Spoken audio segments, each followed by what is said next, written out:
Tento díl je zaměřený na podporu lymfatického systému v našem břiše. V našem břiše se nachází spoustu lymfatických uzlin, které jsou zodpovědné za pročištění našich střev, odvod toxínů, detoxikaci celé břišní dutiny, naší imunity, také zbavují naše tělo proti zánětlivých procesů, které v břiše mohou nastat. Pomocí jemné jógy a dechu si zkusíme zbavit nadýmání v břiše, podpořit lymfu a naši imunitu. Pojďte už nyní začat. Budeme potřebovat jeden yoga blok a začneme v této první asáně, která se jmenuje Malásána, indický záchod. Rozšíříme kolena, sedneme si na yoga blok a budeme pozorovat náš nádech a výdech s koncentrací na naši dutinu břišní. Zkuste vnímat jemný nádech, s nádechem rozšíříme břicho do stran a s výdechem stlačíme jemně pupík až k páteři. Každou asánu prodechneme 8 hlubokých nádechů a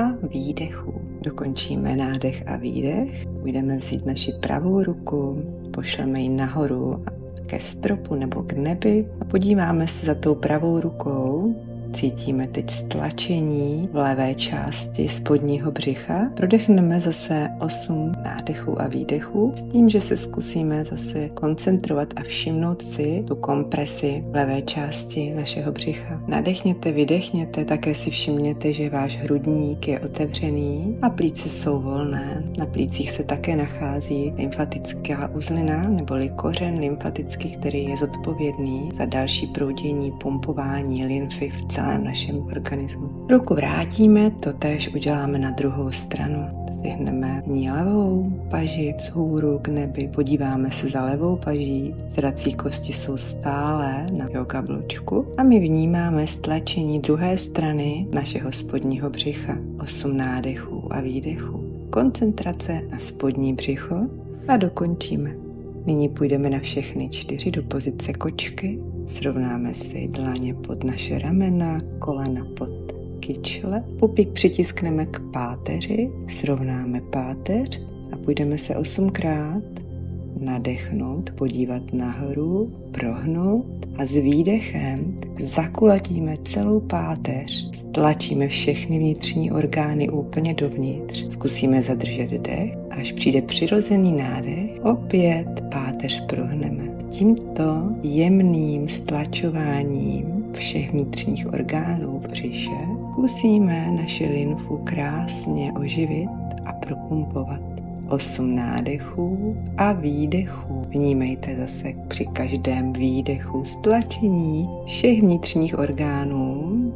Při nádechu bránici posíláme vzhůru a jak víme, tak brániční dech je zodpovědný za posunování a pumpování naší lymfy. Ještě několik nádechů a výdechů v pozici kočky. S dalším výdechem pojďte poslat vaše paže dopředu, protáhněte je co nejvíc, jak to jde. Pak vložíme naše čelo na podložku. Pokud je to obtížné, použijte na odložení čela yoga blok a zkuste vnímat otevření toho lymfatického kmene na hrudníku a uvolnění břišní dutiny. Zůstaneme tady 8 nádechů a výdechů. Zase si všimněte, co při nádechu roztahujete. Roztahujeme žebra do šířky a také naše břicho se naprosto uvolňuje. Naším výdechem pojďte vzít vaši pravou ruku a posuňte ji pod vaším hrudníkem směrem doleva.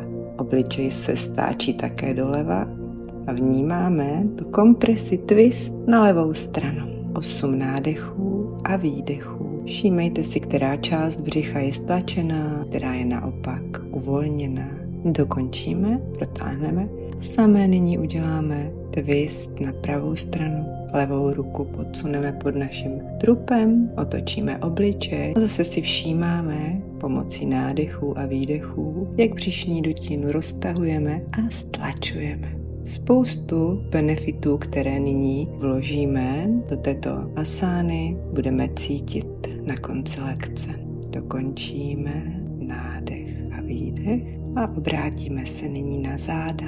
Odložíme celé záda do podložky, ujistíme se, že břicho je uvolněné a naše bedra jsou jemně přitisklé k podložce. Vemte pravou nohu koleno Vaše dlaně objímají holeň a zkoušíte přitisknout pravé stehno co nejblíže břichu. Brada je jemně posunutá k pravému stehnu a cítíte při nádechu jemnou kompresi, stlačování na pravé straně břicha. Posíláte tak lymfatický systém, pumpujete a pročišťujete. 8 nádechů a výdechů. Levá noha je krásně protáhla. Totéž učiníme nyní na levou nohu. Nádechem pokrčíme levé koleno, přitáhneme levé koleno co nejblíže k našemu hrudníku, tím pádem stlačíme celou levou stranu břišní dutiny a nadechujeme se. Vnímáme stlačení hrudníku.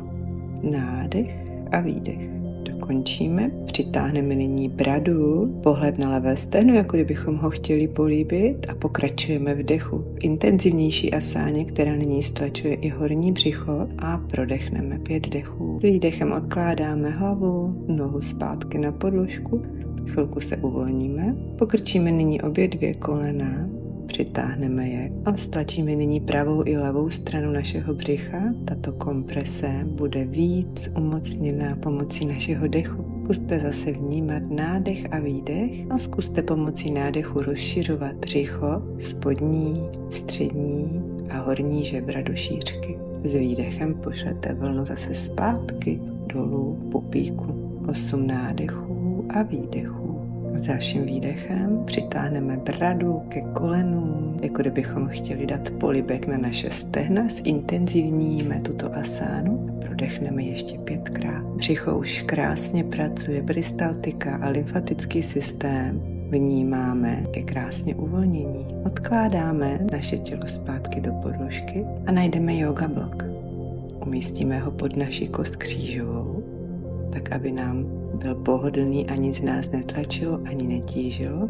Uvolněte břicho a zkuste nyní vnímat podporu břišní dutiny, která je nyní vyvýšená díky yoga bločku a vy cítíte spodní břicho krásně uvolněné a lymfa nyní ještě víc proudí a my zkusíme pomocí dechu podpořit lymfatický systém. Zaměřte se na nádech do šířky, do délky a do hloubky břišní dutiny. Nádech a výdech nosem. Zkuste uvolnit také váš obličej a vnímejte koncentraci na vaše břicho. Nyní protáhneme pravou a levou nohu a vnímáme, že spodní břicho je vyvýšené, uvolněné. Jsou také vaše kyčle a pánev. Uvolněný je také celý nervový systém a nervus vagus, který zodpovídá za normální činnost imunitního, také lymfatického systému. Vnímejte nádech a výdech a sklidnění. Tato pozice vás může připravit na relaxaci a na šavásán. Zůstáváme několik dechů. Pokud budete cítit jakékoliv napětí, yoga blok klidně odstraňte a zůstaňte ležet na podložce. Pak už blok vytáhneme, odložíme pánev, protáhneme nohy. Nohy ještě pokrčíme a dostaneme se do poslední pozice, která tvoří lymfatický systém, pozice šťastného dítěte. Krčte pravé a levé koleno a zkuste se jemně houpat doprava a doleva, chytnout si vaše chodidla. Můžete je také promasírovat, jinak chytněte nožky do vidličky, váš palec a ukazováček, jak děláte očko, chytnete vaše nohy. V této jemné relaxační asáně také stlačujete lymfatický systém na pravé a levé straně. Břicho se zbaví veškerého vzduchu a tím pádem lymfa proudí plynule, bez problémů. Zůstaneme 8 nádechů a výdechů v pozici šťastného dítěte, kde nejenom zapojujeme lymfatický systém břicha, ale také celých dolních končetin. Protáhněte nyní nohy nahoru směrem ke stropu, protáhněte také vaše ruce a procíťte, jak lymfa teče dolů do lymfatických uzlin třísel, do lymfatických uzlin podpaží a vaše břicho je krásně uvolněné. My ho pomocí dechu ještě podpoříme, prodechneme a vnímáme uvolnění a sklidnění celého našeho těla. Vnímáme, jak všechny tekutiny tečou a stékají. Odložíme naše dlaně na podložku, můžeme prohýbat patu špičku na nohách, pak už odložíme také naše nohy na podložku a zůstaneme v šavásáni. Můžeme ještě vzít naše dlaně, zahřát pomocí tření o sebe co nejvíc tyhle dlaně a vložit si je na náš obličej, zamrkat, prodechnout a zůstat v jemné relaxaci, která podpoří váš imunitní a lymfatický systém. Namaste.